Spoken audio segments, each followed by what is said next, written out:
ಇವತ್ತಿನ ವಿಡಿಯೋದಾಗ ನಾನು ನಿಮಗೆ ತಿಳಿಸ್ಕೊಡ್ತೀನಿ ರೀ ಝೀ ಕಫ್ ಆಯುರ್ವೇದಿಕ್ ಸಿರಪ್ ಬಗ್ಗೆ.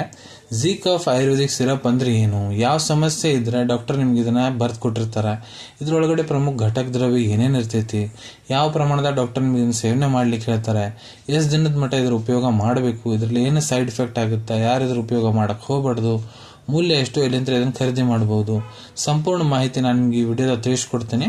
ವಿಡಿಯೋ ಸ್ಟಾರ್ಟಿಂಗ್ ಲಿಂತ ಎಂಡ್ ತನಕ ಮಿಸ್ ಮಾಡದೆ ನೋಡಿ.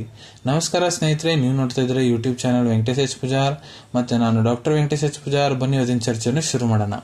ಝೀ ಕಫ್ ಆಯುರ್ವೇದಿಕ್ ಸಿರಪ್ ನೋಡ್ರಿ, ಇದು ಒಂದು ಆಯುರ್ವೇದಿಕ್ ಪ್ರಾಪರೇಟರಿ ಮೆಡಿಸಿನ್. ಇದನ್ನ ಎಲ್ಲಿ ಉಪಯೋಗ ಮಾಡ್ತಾರೆ ಅಂದ್ರೆ ನೋಡ್ರಿ, ನಿಮ್ಗೆ ಏನಾದ್ರೂ ಡ್ರೈ ಕಫ್ ಇದೆ ಅಂದ್ರೆ, ಡ್ರೈ ಕಫ್ ಅಂದ ಒಣ ಕೆಮ್ಮು, ಇಲ್ಲ ನಿಮ್ಗೆ ವೆಟ್ ಕಫ್ ಅಂದ್ರೆ ನಿಮ್ಗೆ ಲೊದಡಿ ಸಹಿತ ಕೆಮ್ಮು ಬರ್ತಾ ಇದೆ ಅಂದ್ರೆ ಆವಾಗ ಬರ್ದು ಕೊಟ್ಟಿರ್ತಾರ. ಇಲ್ಲ ನಿಮ್ಗೆ ಎಲರ್ಜಿ ಕಾಫ್ ಐತಂದ್ರೆ, ಎಲ್ಲ ನೀವು ಧೂಳ ಧೂಮ ಇದೇ ಜಗದಾಗ ಪೊಲ್ಯೂಟೆಡ್ ಜಗದಾಗ ಹೋಗಿರಿ ಅಂದ್ರೆ ಅಲ್ಲಿ ಅವನ್ನೆಲ್ಲ ಇನ್ಹೇಲ್ ಮಾಡೋ ಸಂಬಂಧ, ಎಲರ್ಜಿ ಸಂಬಂಧ ನಿಮ್ಗೆ ಏನಾರ ಕೆಮ್ಮು ಚಾಲು ಆದ್ರೆ ಆವಾಗ ಬರ್ದು ಕೊಟ್ಟಿರ್ತಾರ. ಇಲ್ಲ ಸ್ಮೋಕರ್ಸ್ ಕಫ್ ಅಂದ್ರೆ ಯಾರು ಬಿಡಿ ಸಿಗರೇಟ್ ಸಿಗ್ತಿರ್ತಾರ ನೋಡ್ರಿ, ಅವ್ರಿಗೆ ಕೆಮ್ಮು ಆಗ ಕುಂತೈತಂದ್ರೆ ಆವಾಗೂ ಡಾಕ್ಟರ್ ಬರ್ದು ಕೊಡ್ತಾರ. ಇಲ್ಲ ಸೀಸನಲ್ ಕಫ್ ಅಂತಾರ, ಸಡನ್ ಆಗಿ ಕ್ಲೈಮೇಟ್ ಚೇಂಜ್ ಆಗ್ತಾವ ನೋಡ್ರಿ, ಆವಾಗ ಜನರಿಗೆ ಕೆಮ್ಮು ಬರ್ತೈತೆ ನೋಡ್ರಿ, ಆವಾಗ ಕೂಡ ಇದನ್ನ ಬರ್ದು ಕೊಟ್ಟಿರ್ತಾರ. ಇಲ್ಲ ವೂಫಿಂಗ್ ಕಫ್ ಅಂದ್ರೆ ನಿಮ್ಗೆ ಆಸ್ತಮಾ ಪೇಷಂಟ್, ಬ್ರಾಂಕೈಟಿಸ್ ಪೇಷಂಟ್ ಆದಿರಿ ಅಂದ್ರೆ ಆವಾಗ ನಿಮ್ಗೆ ವೂಫಿಂಗ್ ಕಫ್ ಬರ್ತಿರ್ತೈತಿ, ಆವಾಗ ಕೂಡ ಡಾಕ್ಟರ್ ಇದನ್ನ ನಿಮ್ಗೆ ಬರ್ದು ಕೊಟ್ಟಿರ್ತಾರೆ. ಈಗ ಇದ್ರ ಘಟಕ ದ್ರವ್ಯದ ಬಗ್ಗೆ ಹೇಳ್ಬೇಕಂದ್ರೆ, ಪ್ರತಿ 10 ml Zee cough ayurvedic syrup ಏನಿದೆ ಇದ್ರೊಳಗೆ ಏನೇನು ಇಂಗ್ರೀಡಿಯೆಂಟ್ಸ್ ಇರ್ತಾವ ನಾನು ನಿಮ್ಗೆ ತಿಳಿಸ್ಕೊಡ್ತೀನಿ. ತುಳಸಿ 100 mg, ಎಷ್ಟಿ ಮಧು 60 mg, ಹರಿದ್ರ 50 mg, ಶುಂಠಿ 10 mg, ವಸಕ 60 mg, ಬೃಹತಿ 20 mg, ಪುಷ್ಕರ್ ಮೂಲ 20 mg, ಸುಗಂಧ ಮುರೀಚ 10 mg, ವಿಭಿತಕಿ 20 mg, ಘೃತಕುಮಾರಿ 50 mg, ಪಿಪ್ಪರ್ಮೆಂಟ್ 6 mg. Flavoured syrup base ಹಾಕಿರ್ತಾರೆ, ಅವಶ್ಯಕತೆ ಅನುಸಾರ ಕಲರ್ ಹಾಕಿರ್ತಾರೆ, ಪ್ರಿಸರ್ವೇಟಿವ್ಸ್ ಹಾಕಿರ್ತಾರೆ. ಲಗುನ ಕೆಡಬಾರ್ದಂತ ಯಾವಪ್ಪ ಅಂದ್ರೆ sodium benzoate, sodium methyl paraben, sodium propyl paraben, sorbic acid. So ಇವನ್ನೆಲ್ಲ ಇಂಗ್ರೀಡಿಯೆಂಟ್ಸ್ ಹಾಕಿ ತಯಾರು ಮಾಡ್ಲಾಗ್ತೈತಿ. ಈಗ ನಾನು ನಿಮ್ಗೆ ತಿಳಿಸ್ಕೊಡ್ತೀನಿ ಡೋಸೇಜ್ ಬಗ್ಗೆ, ಯಾವ ಪ್ರಮಾಣದ ಡಾಕ್ಟರ್ ನಿಮ್ಗೆ ಇದನ್ನ ಉಪಯೋಗ ಮಾಡಕ್ ಹೇಳ್ತಾರೆ. ಇಲ್ಲಿ ನೋಡ್ರಿ, ನಾನು ನಿಮ್ಗೆ ಅಡಲ್ಟ್ ಡೋಸೇಜ್ ಬಗ್ಗೆ ಹೇಳ್ಕೊಡ್ತೀನಿ. ಯಾರು ವಯಸ್ಸು 18 ವರ್ಷಕ್ಕಿಂತ ಯಾರು ದೊಡ್ಡವರು ಅದಾರ, ಪುರುಷರಾಗಿರ್ಬೋದು ಮಹಿಳೆಯರಾಗಿರ್ಬೋದು.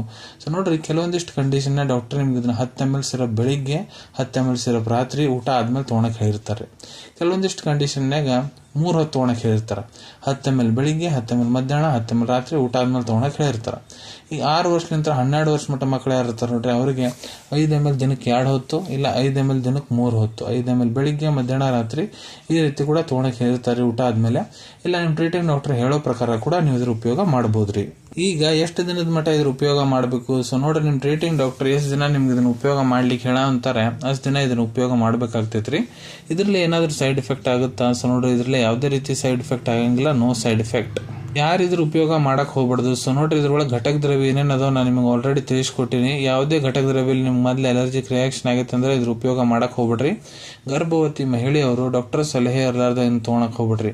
ಮೂಲ್ಯದ ಬಗ್ಗೆ ಹೇಳ್ಬೇಕಂದ್ರ 164 ರೂಪಾಯಿದಾಗ 100 ml ಸಿರಪ್ ನಿಮ್ಗೆ ಸಿಗ್ತೈತ್ರಿ, Zee cough ayurvedic syrup. Availability ಬಗ್ಗೆ ಹೇಳ್ಬೇಕಂದ್ರ, ನಿಮ್ ಕಡೆ ನಿಮ್ ಡಾಕ್ಟರ್ ಬರೆದು ಕೊಟ್ಟಂತಹ ಚೀಟಿ ಇತ್ತಂದ್ರ ಇದನ್ನ ನೀವು ನಿಮ್ಮ ಹತ್ರ ಇರೋ Ayurvedic medical store, Ayurvedic pharmacy, ಇಲ್ಲ ಆನ್ಲೈನ್ ಫಾರ್ಮಸಿ ಆ್ಯಪ್ ಮುಖಾಂತರ ಬಹಳ ಸುಲಭ ರೀತಿಯಿಂದ ಖರೀದಿ ಮಾಡಬಹುದು ಅನ್ಕೊಂತೀನಿ. ವಿಡಿಯೋದಾಗ ನಾನು ಏನು ಮಾಹಿತಿ ನಿಮ್ಮೆಲ್ಲರ ಜೊತೆಗೆ ಶೇರ್ ಮಾಡಿದ್ದೀನಿ ಎಲ್ಲ ನಿಮ್ಗೆ ಬಹಳ ಒಳ್ಳೆ ರೀತಿಯಿಂದ ಅರ್ಥ ಆಗಿರಬೇಕು. ಮುಂದೆ ಕೂಡ ಇದೇ ರೀತಿ ಹೊಸ ಹೊಸ ಮೆಡಿಸಿನ್ ರಿವ್ಯೂಸ್ ನೋಡ್ಬೇಕಾ, ಚಾನಲ್ ಅನ್ನು ತಪ್ಪದೇ ಸಬ್ಸ್ಕ್ರೈಬ್ ಮಾಡ್ಕೊಳ್ಳಿ. ಅಲ್ಲಿ ಕೆಳಗಡೆ ಸಬ್ಸ್ಕ್ರೈಬ್ ಬಟನ್ ಕಾಣತೈತೆ ನೋಡ್ರಿ, ಅದನ್ನ ಒತ್ತಿಗೆ ಬಿಡಿ. ಅದನ್ನ ಒತ್ತಿಕಿದ್ರೆ ನಮ್ಮ ಮುಂದೆ ಹಾಕೋ ಎಲ್ಲ ವಿಡಿಯೋ ನಿಮ್ಗೆ ಬೇಗ ಬೇಗ ತಲುಪ್ತಾವೆ. ಈ ವಿಡಿಯೋ ನಿಮ್ಗೆ ಇಷ್ಟ ಆಗಿದೆ, ಲೈಕ್ ಬಟನ್ನ ಪ್ರೆಸ್ ಮಾಡಿ, ಮತ್ತು ಈ ವಿಡಿಯೋ ಆದಷ್ಟು ನಿಮ್ಮ ಸ್ನೇಹಿತರ ಜೊತೆಗೆ ಶೇರ್ ಮಾಡಿ. ಇಲ್ಲ ಯಾರಿಗೆ ವಿಡಿಯೋ ಅವಶ್ಯಕತೆ ಇರುತ್ತೆ ನೋಡ್ರಿ, ಅವ್ರ ಜೊತೆಗೆ ನೀವು ಶೇರ್ ಮಾಡ್ಬೋದು. ವಿಡಿಯೋ ನೋಡಾದ್ಮೇಲೆ ಕೂಡ ನಿಮ್ಮ ಮನಸ್ಸಿನಾಗ ಡೌಟ್ ಇದ್ರೆ ಕಮೆಂಟ್ ಸೆಕ್ಷನಲ್ಲಿ ಕಮೆಂಟ್ ಮಾಡಿ, ನಾನು ಅದಕ್ಕೆ ಉತ್ತರ ಕೊಡಲಿಕ್ಕೆ ಪ್ರಯತ್ನ ಮಾಡ್ತೇನೆ. ಸಿಗೋಣ ನಿಮ್ಮೆಲ್ಲರಿಗೂ ಮತ್ತೊಂದು ವಿಡಿಯೋದಾಗ ಒಂದು ಹೊಸ ವಿಷಯ ಜೊತೆಗೆ. Till then take care. ಧನ್ಯವಾದಗಳು.